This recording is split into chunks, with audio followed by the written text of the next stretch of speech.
Now, I know I don't look the best, but I would like to share my story. A lot of you guys know that we've gone through 4 miscarriages in a row. And, you know, the hardest part is that they have no answers whatsoever. They have no idea why, and it just keeps happening. So this last one that I had was almost 18 weeks, and it really just, you know, it just really getting that far in the process. And so I think just kind of sharing this video and telling my story, what helps me heal sometimes is actually talking to other people and letting other people know they're not alone. And I know I look horrible right now. I've been in bed. Just to give you some history, the last 3 that I've had, we lost the first 2 at 16 weeks, and I've had to have the D&E surgery, which the surgery itself is fine. But for me, the 2nd week, I'm in a lot of pain, and I'm literally laying in bed. I can't really do anything right now. I hurt so much. So, you know, I had 2 at 16 weeks where I had surgery. And then after our 2nd one, that was at 16 weeks, we said we're done. But they found polyps. So they decided to remove the polyps. And this is my dog who helps me through everything. So they found 2 polyps. They removed them, and they said, well, that might be the reason why. And so that's why we decided to try again. So we got to the 16-week mark, and that's when everything stops. That's usually when they say there's no heartbeat, there's no nothing. And we find out that 16 weeks, everything's great. There's nothing wrong. They were like, everything's measuring perfectly. I went through all the genetic testing. Everything was good. So we told the kids.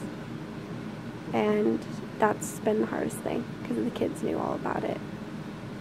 So I go into my appointment at almost 18 weeks, and I went by myself because I said, I can do this, you know, there's nothing to be worried about. And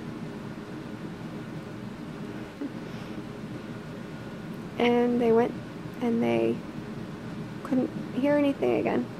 And my doctor didn't want to tell me that something was wrong. And so they said, we're going to go get an ultrasound to check. And I knew what that meant. I already knew. You know, I've been through this so many times at this point.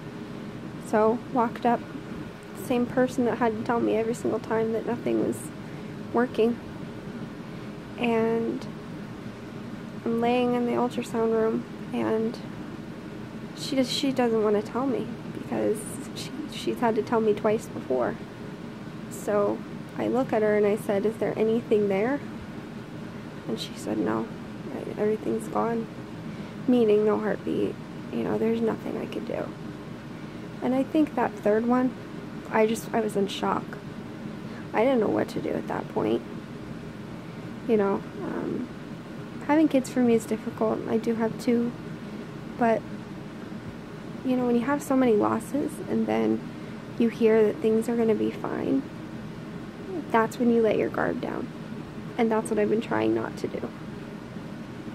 So this one has been very emotionally taxing on me. I've actually taken time off work to try to just reset. And again, there's no answers. Nobody knows. Nobody has any idea. And so, you know, I have gone through 5 miscarriages. One of them was in between the 2 boys that I have. And then my body just can't figure out what to do. And then I had 4 in a row. I've had 1 at 7 weeks. Then I had 2 at 16 weeks. Both needed surgery because I have no cramping, no bleeding. I have nothing, no signs. And then the last one, which was at 18 weeks. You know, and, you know, kind of making this video to say, you know what, there's no right way to feel. There's no wrong way to feel. You just feel, and you try to deal, and you try to move on, and you cling on to the support you have, and that's all you can do. And know that you're not alone. There's a lot of women that go through this, and it is really hard. And I just want people to know that, you know, they're not alone. And honestly, it gets easier. I know I'm saying that after going through this, but it does. And so reach out to your friends, reach out to your family, and also, you know that sometimes your friends that you have, they don't know what to say, they don't know what to do. So you lose friendships over this stuff, and you do. And that's another thing that people don't tell you. And a lot of times people don't know what to say, and so you have to just be patient with yourself and know that some people it takes, you know, you never forget. And I think for me, going at an 18-week loss is probably harder than I've had to do. And just for all those who've gone through this, just cling on to your support. You know, there's support groups out there for you too. Just know you're not alone. And it's tough. I'm very lucky that I have 2 kids. Very, very lucky that I have that, because some people don't have any.